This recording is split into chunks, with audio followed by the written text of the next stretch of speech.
에베소서 1장 3절입니다. 하나님 말씀입니다.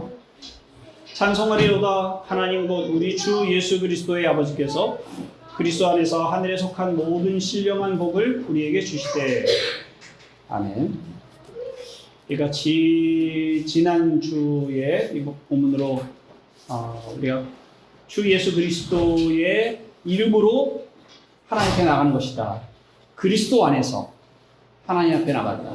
그리스도를 도구 삼아 그리스도께서 죽으셨으니까 우리가 하나님 앞에 나갈 수 있다가 아니라 그리스도가 하나님 앞에 나가시는 일에 우리가 그리스도 안에 참여하는 방식으로 하나님께 나아가고 하나님께 예배하는 것이다. 그런 말씀을 드렸습니다. 잘 이해가 되시는지 모르겠지만 무슨 말인지를 아시겠죠? 자, 오늘 곧 이제 3절의 뒷부분에 그리스도 안에서 우리 주 예수 그리스도의 아버지께서 그리스도 안에서 하늘에 속한 모든 신령한 복을 우리에게 주시되 하는 말씀을 중심으로 살펴보겠습니다. 요한일서 1장 3절에 보면 사도 요한이 요한일서를 쓰는 목적을 이렇게 말하고 있는데요. 너희로 우리와 사귐이 있게 하려 함이니 우리의 사귐은 아버지와 그의 아들 예수 그리스도와 더불어 누립니다. 아버지와 예수 그리스도와 더불어 누린다. 더불어 누린다라는 표현을 그냥 쉽게 하면 함께 이런 말이에요. 아버지와 예수 그리스도와 함께 하는 사귐에 우리가 참여하도록 이 편지를 쓰는 것이다. 그렇게 말하고 있는 거예요. 그러니까 복음을 전하는 목적이 그렇습니다. 그럼 설교하는 목적도 마찬가지고요. 우리가 복음을 듣고 또 말씀을 들어서 우리가 목적하는 바는 아버지와 예수 그리스도의 사귐에 참여하는 겁니다. 사귐이라는 말은 헬라어로 코이노니아예요. 교제예요. 교제에 참여하는 거예요. 이것이 하나님이 사람을 창조하신 목적이고 또 죄 가운데 있었던 우리를 불러내셔서 구속하신 이유입니다. 하나님과의 교제. 동일하게 고린도전서 1장 9절에도 그런 말씀이 있어요. 너희를 불러 그의 아들 예수 그리스도 우리 주와 더불어 교제하게 하시는 하나님 미쁘시로다. 하나님과의 교제가 우리를 부르신 목적입니다. 근데 하나님과 사귄다는 게 얼마나 복되고 영광된 일입니까? 좀 전에 아이들 얘기 잠깐 했지만 거지가 왕의 식탁에서 함께 식사를 하는 일의 영광이죠.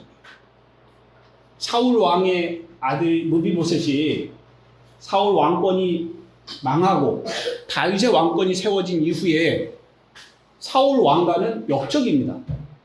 왜냐하면 남겨놓으면 그 아이를 통해서 그 사람을 통해서 반역이 일어날 수 있는 여지가 늘 있죠. 그래서 우리가 이 왕가에 관한 그 드라마나 영화들을 보면 반드시 제거를 합니다. 그런데 다윗이 무비보셋을 찾습니다. 찾아서 그를 자기의 식탁에 앉게 합니다. 왕자들과 같이. 그게 교제인 거예요. 근데 하나님이 삼위의 하나님께서 서로 하나가 돼서 교제하시는 그 사귐이 있습니다. 근데 그 사귐에 참여시키려고 사람을 지으시는 거예요. 피조물을 지어서 그 피조물에게 하나님과 사귐을 갖는다는 것 자체가 굉장히 초월적인 일이죠. 신비로운 일입니다. 기적입니다. 그런데 하나님과 사람 사이에 신과 초월하신 분과 피조물 사이에 어떤 연결고리가 없이는 이것이 불가능해요. 그래서 중보자가 계셔서 사람이신 중보자 안에서 하나님과 사람이 만나고 그리고 그 중보자를 통해서 하나님과 교제를 하게 됩니다. 우리가 이 땅에 몸을 딛고 살아가지만 우리가 삼위일체 하나님과 사귀는 하나님의 백성이 됐다는 것, 하나님이 자녀가 됐다는 사실은 참으로 영광되고 복된 일입니다. 그래서 사실 우리가 이 예배를 하러 나오는 것이죠. 그런데 이렇게 영광된 일을 이 기독교를 우리가 이 땅에서 복을 받는 것으로 전락시키죠. 그것을 기복주의라고 합니다. 내가 이렇게 해서 복을 얻을 만한 자격을 가지면 그럼 하나님이 나의 삶에 복을 주시겠지. 내가 잘 되게 하시겠지. 내가 건강하게 하시겠지. 내가 경제적으로 여유 있게 살게 하시겠지. 내 자녀들이 좋은 학교에 가고 또 돈 많이 주는 직장에 가고 그래서 나를 잘 부양해 주는 그런 자녀로 크겠지. 이런 바람을 가지고 신앙생활을 하는 거죠. 물론 그것이 목적이 아니라고 생각하지만 늘 우리는 그리 돌아가는 겁니다.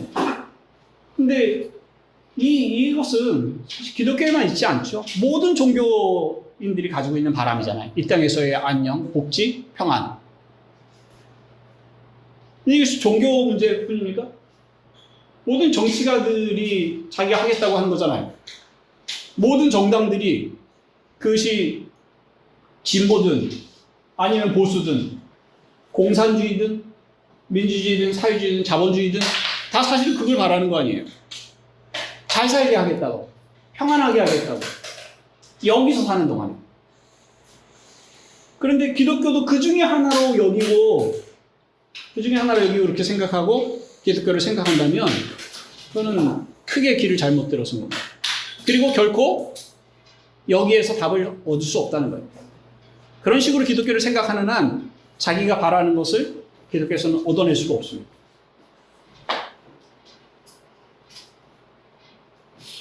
성경의 기독교, 성경의 가르침이 우리가 이 세상에 사는 것에 있어서의 평안에 관심이 없거나 하나님이 그런 능력이 없어서는 아닙니다. 하나님은 대단히 이 일에 관심을 가지시는 분이세요. 그래서 구약 성경을 보면 그런 예가 허다합니다. 하나님 믿음의 조상이라고 선택한 아브라함, 그의 아들 이삭, 그의 아들 야곱, 그리고 그 자녀들. 이들은 거부예요. 그 당시에 그 가나안 땅에서 이들을 경계해야 될 정도의 거부였습니다. 물론 야곱의 시기에 그 땅에 기근이 오래돼서 애굽으로 애굽으로 가서 피신할 수밖에 없었지만, 그러나 그 무리 자체가 일단 그의 가족이 70명이 넘었고요. 남자들 수만. 그리고 거기에 딸린 가족들 수와 그리고 종들의 수와 그들이 가지고 간 양들의 수를 생각을 한다면 그들에게 한 지역을 내줄 수밖에 없었던 거예요. 그래서 고센 땅을 내주는 이유가 그 많은 인구들을 받아들여서 살아갈 수 있는 땅을 주지 않으면 안 됐던 거죠. 하나님께서 왕을 세우시고 그 왕을 통해서 그 나라를 계속 통치하게 하시고 부요하게 하신 일들이 구약 성경에 계속 언급이 되고 있습니다. 예수께서 오셔서 하신 일은 그리스도와 함께 하나님의 나라가 이 땅에 임했다는 것을 가르쳐 주시기 위해서 오셨어요. 그런데 그가 하신 일은 사람들이 기대했던 일들을 하시는 거죠. 병자들을 고치시는 일이요. 가난한 사람들을 먹이시는 일을 했죠. 그건 항상 일어나는 사건은 아니지만 그러나 그러실 수 있는 능력이 있으시다는 것을 보여줬죠. 오병이요, 칠병이요. 이런 것들을 통해서 하나님은 예수께서 아주 작은 것으로 거기에 모여있는 수많은 사람들을 먹이셨습니다. 억압으로부터 그들을 자유케 하는 것이 그리스도의 일이냐 그들에게 보여주셨어요. 요한계시록 21장에 보면 새하늘과 새 땅에 대한 얘기가 나옵니다. 그런데 그 새하늘과 새 땅에 대한 묘사 중에 이런 표현이 있어요. 21장 4절에 모든 눈물을 그 눈에서 닦아주시니 다시는 사망이 없고 애통하는 것이나 곡하는 것이나 아픈 것이 다시 있지 아니하리니 처음 것들이 다 지나갔으리로다. 그러니까 완성된 하나님의 나라, 완성된 그 하나님의 나라는 질병이나 사망이나 이런 것들이 들어가지 못한다는 거예요. 그러니까 그것이 악에 속한다는 사실을 성경이 분명히 말하고 있는 겁니다. 그래서 하나님은 우리의 평강, 우리의 안전, 우리의 복지에 대단히 관심이 많으신 분이세요. 우리가 1절, 2절 설교를 하면서 아버지와 그리스도를 통해서 은혜와 평강이 임한다. 그 평강이라는 말이 샬롬, 에이레네. 히브리어로는 샬롬이고 헬라어로는 에이레네인데 그 평강이라는 말의 가지고 있는 그 의미가 안녕, 복지, 번영 이렇다는 최고의 선을 말하는 것이라고 이미 설명드렸습니다. 그래서 하나님께로부터 우리에게 오는 겁니다. 하나님 그를 원하신다. 그런데 그 완성된 하나님의 나라가 도달하기 전의 상태, 그리스도가 오셔서 하나님의 나라가 임하기 시작했지만 그러나 아직 그 나라가 완성되지 않은 세상의 역사에서는 그것을 온전히 누릴 수가 없어요. 그것이 로마서 8장에서 말하고 있는 거예요. 로마서 8장 보세요. 17절. 로마서 8장 17절에서 23절까지인데요.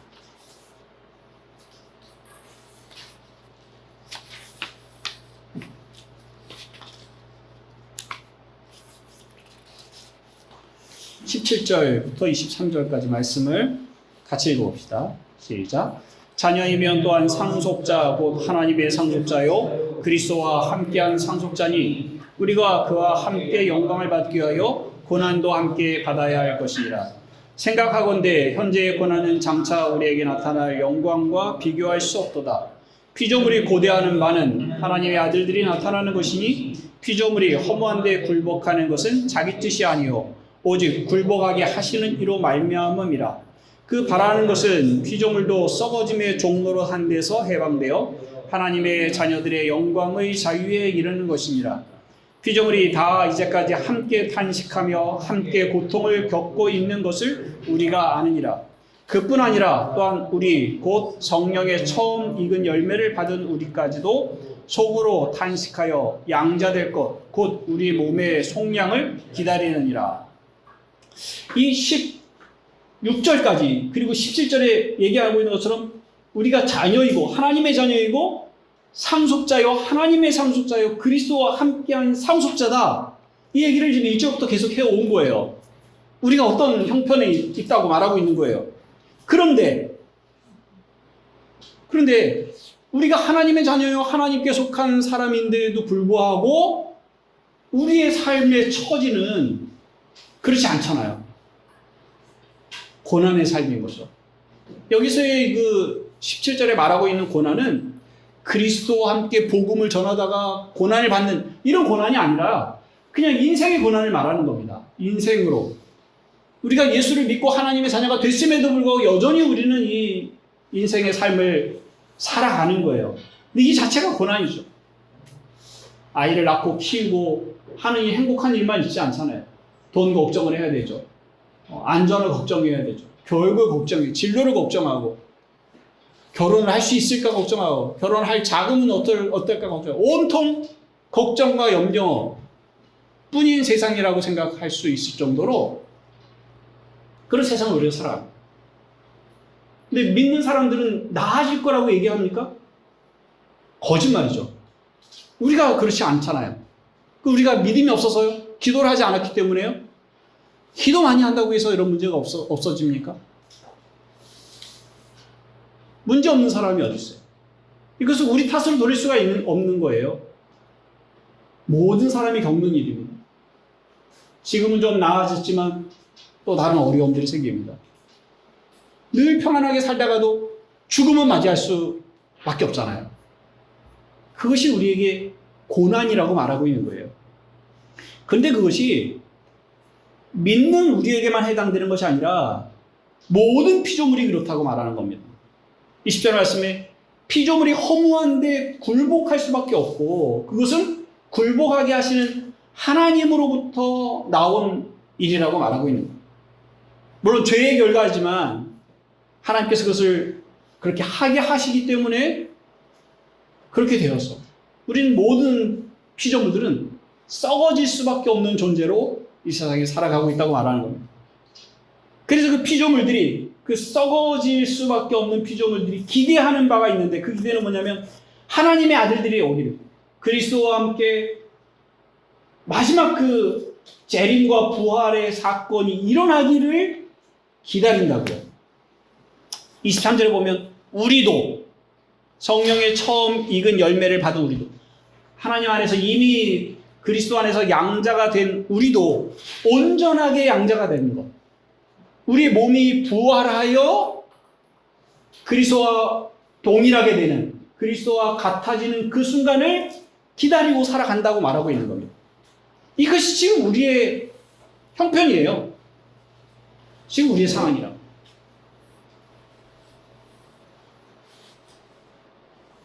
그런데 지금 여기에 우리의 상황을 생각하지 않고 우리가 이 세상에 속하여 고난받고 있다는 것을 생각하지 않고 이 세상이 나아지기를 기대하는 방식으로 기독교를 적용을 한다면 그는 답을 얻을 수가 없어요. 그래 가끔 그런 얘기를 듣습니다. 하나님이 계신데 어떻게 세상이 이러냐. 하나님의 나라가 그리스도와 함께 이 땅에 임했으면 왜 세상이 여전히 이러느냐 라고 얘기를 하죠. 그래서 세상이 변하지 아니하는 모습을 보는 거예요. 기독교가 와서 세상을 확 바꿨으면 좋겠어요. 하나님의 통치가 있으니까 세상을 확 바꿨으면 좋겠다고 생각을 하는 거죠. 그런 기대가 다 우리에게 있죠. 근데 그게 아니라고요. 그게 아니에요. 세상은 그런 식으로 변화되지 않습니다. 물론 기독교가 들어와서 기독교의 가치관이 이 세상의 많은 것들을 변화시키고 윤리를 변화시키고요. 경제관을 변화시키고 정치관을 변화시키고 사람들과의 관계를 변화시키고 교육관을 변화시키고 가정관을 변화시키고 많은 것들을 변화시키는데 큰 영향을 끼친 것이 틀림없어요. 그리고 그래서 그런 영향을 받아서 점점 세상이 조금 더 나아지는 방향으로 왔다고 저는 생각을 해요. 그럼에도 불구하고 여전히 그 바깥 세상들이 있죠. 여전히 가정의 폭력은 있어요. 여전히 남자와 여자의 존비 사상이 있고요. 성경은 노동에 대해서 모든 노동이 가치 있다고 여기고 있어요. 그러나 세상은 그렇게 생각하지 않아요. 우리는 모든 사람이 가치 있고 존중을 받아야 되는 하나님의 형상으로 지음받았다고 얘기를 합니다. 믿는 사람이든 믿지 않는 사람이든. 그러나 세상은 그렇게 생각하지 않아요. 그리고 우리도 쉽게 그렇게 그 말씀대로 살아가기가 버거워요. 근데 그렇게 안 되는 것들을 보면서 하나님 안 계셔. 이렇게 말할 수 없어요. 그러면 하나님이 세상을 구원하시기 위해서 그리스도가 오셔서 우리를 구원하시는 일에 의미가 없는 거예요. 세상은 여전히 그 길을 걸어갑니다. 그런데 그리스도가 오셔서 우리를 거기서 빼내셔서 다른 길을 걸어가게 하시는 거예요.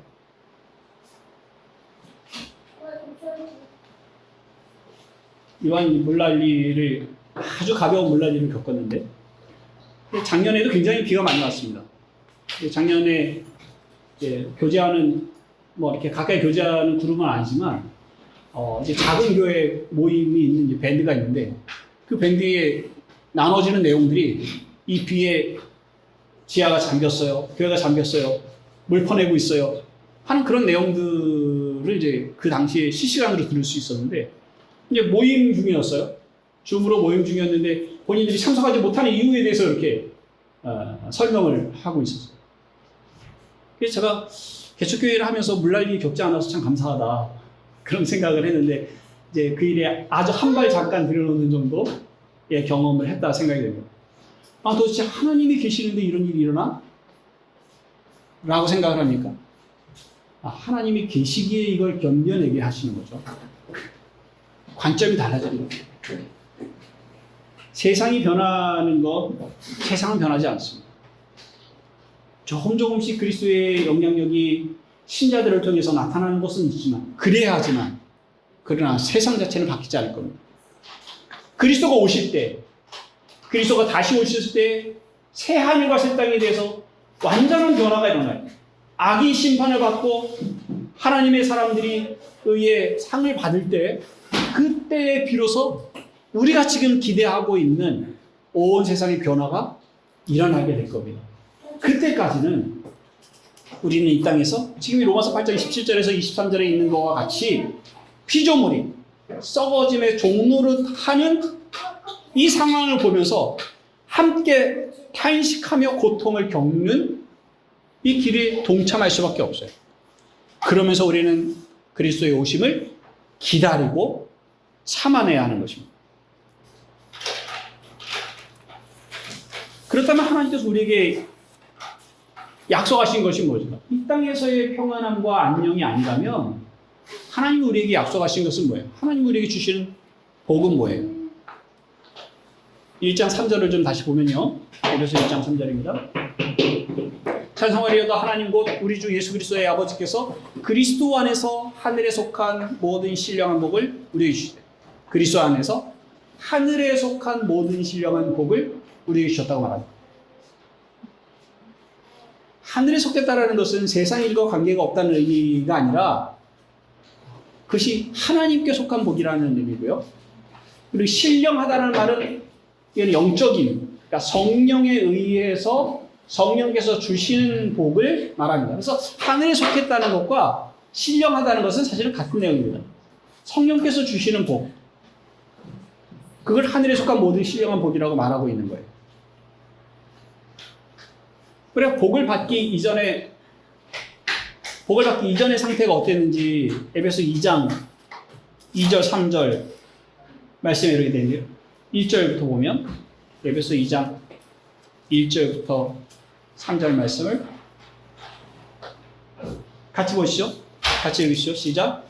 그는 허물과 죄로 죽었던 너희를 살리셨다. 그때 너희는 그 가운데서 행하여 이 세상 풍조를 따르고 공중의 권세 잡은 자를 따랐으니 곧 지금 불순종의 아들들 가운데서 역사하는 영이라. 전에는 우리도 다 그 가운데서 우리 육체의 욕심을 따라 지내며 육체와 마음에 원하는 것을 하여 다른 이들과 같이 본질상 진노의 자녀이었더니 우리가 예수를 알지 못할 때 우리가 하늘의 복을 받기 이전의 상태가 이렇습니다. 우리는 허물과 죄로 죽었었고 불순종의 아들들 가운데서 역사하는 영, 그러니까 사탄을 따르는 자로 우리의 육체의 욕심을 따라 지내며 육체와 마음이 원하는 것을 하여 본질상 진노의 자녀, 하나님의 진노를 받을 수밖에 없는 상태에 있었다고 말하고 있는 겁니다. 그런데 우리가 그 가운데서 건짐을 받은 거죠. 하나님께서 아브라함에게 창세기 12장 3절에 그를 부르면서 이렇게 말씀하셨습니다. 내가 너로 큰 민족을 이루고 네게 복을 주어 네 이름을 창대하게 하리니 너는 복이 될지라. 이게 처음 이제 아브라함을 부르실 때 복의 내용이에요. 근데 어떤 일이 일어날지 사실 알지 못하는 거예요. 큰 선언입니다. 근데 시간이 지나면서 이제 그 복이 무엇인지를 조금씩 밝히시는데 창세기 17장 7절 8절에 가면요. 한번 보시죠. 창세기 17장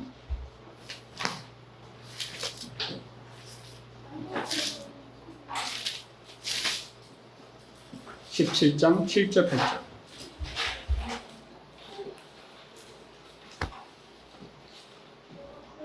7절에 창세기 17장 7절 8절 같이 읽습니다. 시작.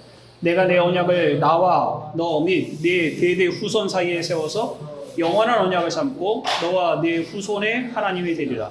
내가 너와 네 후손에게 네가 거류하는 이 땅 곧 가나안 온 땅을 주어 영원한 기업이 되게 하고 나는 그들의 하나님이 되리라. 복의 핵심이 가나안 땅을 주신다. 그리고 그들의 하나님이 되시겠다 하는 걸로 구체화됩니다. 그리고 실제로 아브라함은 그 가나안 땅에서 거부가 됩니다. 근데 그럼 사실 복이 다 이루어진 거잖아요. 근데 그게 끝이 아니었어요. 아브라함은 그게 다가 아니라고 생각을 하고 있었어요. 그 땅을 하나님이 주신 것이라고 생각하고 자기 땅이라고 생각하고 거기에 안주하려고 하지 않습니다. 그래서 창세기에서는 그 내용들을 자세히 언급하고 있지 않은데 히브리서를 보세요. 히브리서 11장입니다. 히브리서는 신약 성경이에요. 히브리서 11장 9절.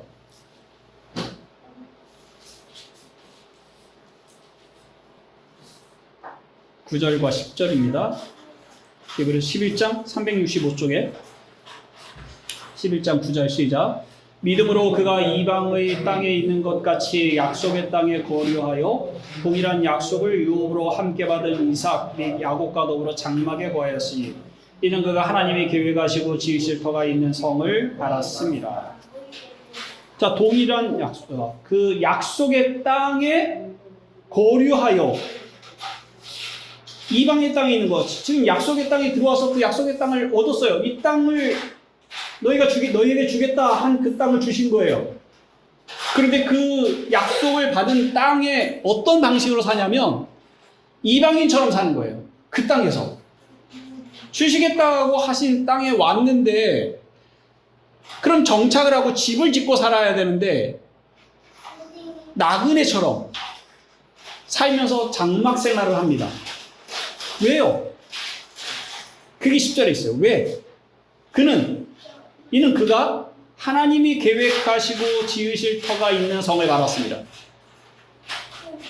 하나님이 친히 지으셔서 하나님이 친히 세우시는 도시, 그 성은 도시예요.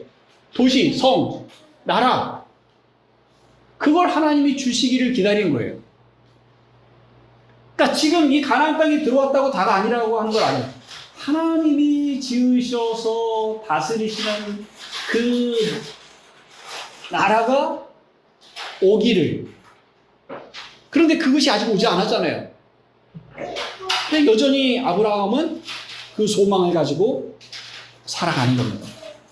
그게 뭐예요? 하나님이 손수 지으신 그 성, 그게 뭐예요? 우리가 쓰는 말로 하나님 나라죠. 하나님의 나라. 우리가 말하는 그 하나님의 나라 할 때 아브라함은 그 하나님의 나라가 오기를 기다렸던 거예요. 하나님이 지금 이 땅, 여기에서 땅을 차지하고 거부가 돼서 살아가는 것, 이게 하나님이 우리에게 약속하신 진짜다. 그렇게 생각하지 않고 이거는 하나님이 어떤 분이신지를 보여주는 그림자에 불과하다는 것을 알고 있었고 그 실체는 하나님이 통치하시는, 하나님이 세우시는 그 나라라는 것을 알고 있었어요. 그걸 기대하고 살아가는 거예요. 근데 그것이 누구에게서 이루어지냐면 그리스도를 통해서만 올 수 있다는 사실 또한 알고 있었고, 그래서 사실은 아브라함은 그리스도를 기다리고 받았던 사람인 거죠. 이 이야기를 이제 갈라디아서에 가서 좀 다시 보겠습니다. 갈라디아서 3장입니다. 갈라디아서 3장. 3장 14절.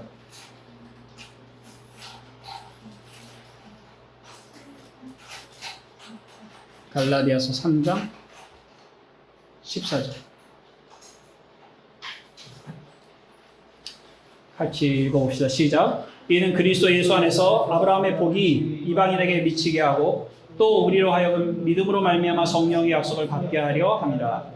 아브라함의 복이 이방인에게까지, 그게 하나님이 약속하신 거거든요. 창세기 12장 3절에 모든 민족이 너로 말미암아 복을 얻으리라. 네가 복의 근원이 될 것이다. 그랬으니까 모든 민족에게 가야 되죠. 그래서 아브라함의 복이 이방인에게 미치여, 이방인에게 전달이 돼야 돼요. 근데 그게 뭐예요? 아브라함의 복이 뭐예요? 뭐가 아브라함의 복인데 그게 이방인에게까지 가요? 이방인은 도대체 아브라함에게 뭘 받아서 복을 얻어요? 그 밑에 있는 내용입니다. 또 이방인에게 미치게 하고 또 우리로 하여금 믿음으로 말미암아 성령의 역석을 받게 하려 합니다. 하나님의 나라는 어떤 사람이 들어갑니까? 하나님의 통치하시는 나라는 어떤 사람이 들어가요? 의로운 사람이 들어가요. 쉽게 얘기해서 의로운 사람. 어떻게 의를 얻어요? 우리는 죽었다 깨어나도 의를 얻을 수가 없어요. 그리스도께서 의롭게 행하신 것을 우리의 의로 삼을 때에 비로소 우리가 의롭게 되는 거예요. 그리스도의 의가 우리에게 그걸 전가된다 그래요. 그리스도의 의가 우리의 것이 되게 하셨어요. 그리스도의 의를 우리는 옷 입어서 우리는 자격을 얻게 돼요. 그래서 우리가 의로운 거예요. 하나님 우리를 이렇게 여기서 하나님 나라에 들어가게 하시는 겁니다. 아브라함의 복은 그거예요. 아브라함의 복은 그가 하나님을 믿어 의롭게 되었다는 사실이에요. 그래서 아브라함과 같이 믿음으로 의롭게 된다는 사실을 사람들이 알게 되는 거예요. 믿음으로 의롭게 되어지는 그 사실이, 그것이 아브라함의 복이에요. 그런데 지금 이 갈라디아서 3장 14절에서 믿음으로 의롭게 된다라고 말하고 있지 않고 믿음으로 말미암아 성령의 약속을 받는다고 얘기했어요. 근데 의롭게 되는 것은 성령이 주시는 거거든요.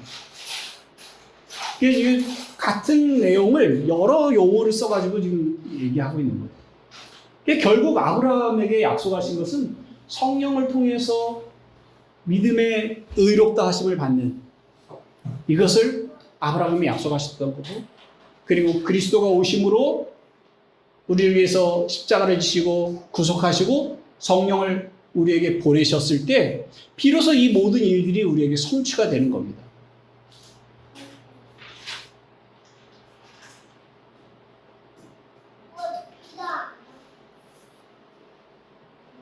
하나님의 구속은, 우리가 이렇게 되는 일은 성령께서 하신 일이에요. 그 일을 통해서 비로소 우리가 하나님의 자녀가 되고 하나님의 사귐에 동참해서 하나님과 함께 그 식탁에 앉아 교제하는 삶을 살아가게 되는 거예요. 우리 이제 시편 찬송가를 부르니까 옛날 찬송가를 이제 쓰지 않는데, 옛날 찬송가를 쓰셨던 분 중에 그 노래를 기억하시는 분이 있어요. 성령이 오셨네. 성령이 오셨네. 성령이 오셨네. 성령이 오셨다는 걸 온 세상에 전하자, 이런 내용이에요. 근데 저는 오랫동안 이 찬송의 의미가 무엇인지를 몰랐어요. 성령이 오시는 건 우리에게 좋은 일인데 온 세상에 전해야 될 정도로 그렇게 중요한 일인가요? 성령이 오셨다는 일은 그리스도께서 우리를 위해서 구속하셨다는 사실과 맞물려서 중요한 일입니다. 그리스도께서 십자가를 지시고 부활하셨다는 사실이 성령이 우리에게 적용되지 않는 한 우리의 것이 안 돼요. 그리스도에게 일어난 모든 일들이 우리가 세례를 받음으로, 우리가 믿음으로 그리스도와 온전히 연합되는 일들은, 그리스도께서 하나님 앞에 누리는 모든 복된 것들은 성령을 통해서 비로소 우리의 것이 되는 거예요. 그래서 에베소 1장 3절에 아버지께서 그리스도 안에서 하늘에 속한 모든 신령한 복을 성령을 통해서 라는 말로 대체할 수 있어요.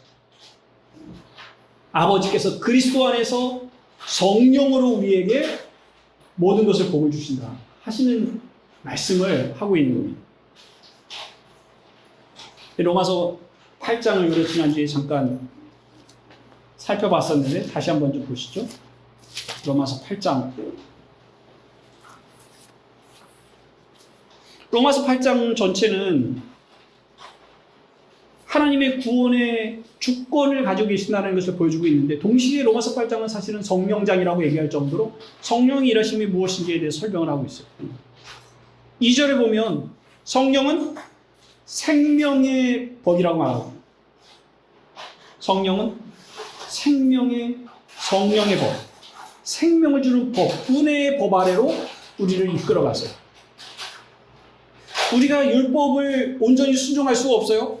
근데 4절에 보면 그리스도께서 율법을 온전히 순종하신 것과 그것을 어긴 것에 대해서 형벌을 감당하신 것이 우리의 것이 되게 하시는 것이 성령의 일하심이에요. 6절에 보면 성령은 우리를 생명과 평안으로 인도하세요. 생명과 평안에 이르는 생각을 우리에게 주십니다. 9절에서는 성령이 우리 안에 거하심으로 우리가 그리스도의 사람, 하나님의 사람이 되게 합니다.